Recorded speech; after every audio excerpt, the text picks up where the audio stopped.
نبی صلی اللہ علیہ وسلم کی زندگی کو حدیث کی کتابوں میں پڑھیں تو بہت ساری باتیں سامنے آتی ہیں۔ انس رضی اللہ تعالیٰ عنہ بیان کرتے ہیں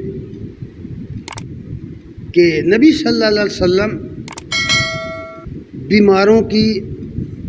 بیمار پرسی کے لیے جایا کرتے تھے، کوئی شخص ہو۔ حتیٰ کہ ایک دفعہ آپ نے پوچھا کہ مسجد میں جو شخص جھاڑو دیا کرتا تھا وہ کدھر ہے؟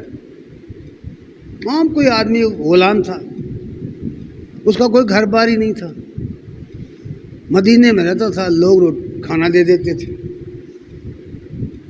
ایک دن پوچھا بھی وہ کدھر ہے؟ لوگوں نے کہا جی وہ تو کل پرسوں فوت ہو گیا ہے اور ہم نے رات اس کو دفن کر دیا۔ فرمایا مجھے کیوں نہیں بتایا؟ اندازہ کریں نا، ایک بالکل عام آدمی ہے، آپ کو اس کا خیال ہے، آپ اس کو یاد رکھ رہے ہیں، کہتے ہیں مجھے نہیں بتایا کیوں نہیں؟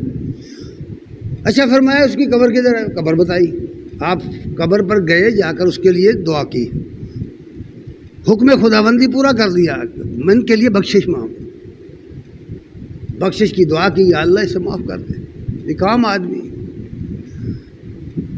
فرمایا کہ پھر یتبل جنازہ، آپ جنازے کے پیچھے پیدل چلتے تھے، عام آدمی جنازے کے پیچھے چلتے تھے، جنازہ خود پڑھاتے تھے، بس اتنی بات پوچھ لیتے تھے کہ یہ مقروض تو نہیں ہے، کسی نے قرض نہیں لینا اس سے۔ اگر کسی نے کہہ دیا کہ یہ مقروض ہے تو فرماتے کہ بھئی اس کا قرض کون ادا کرے گا؟ کوئی بھی نہیں۔ فرمایا کرتے تھے جس کا قرض رہ جائے اس کا قرض میں ادا کروں گا، خود قرض ادا کر دیتے تھے۔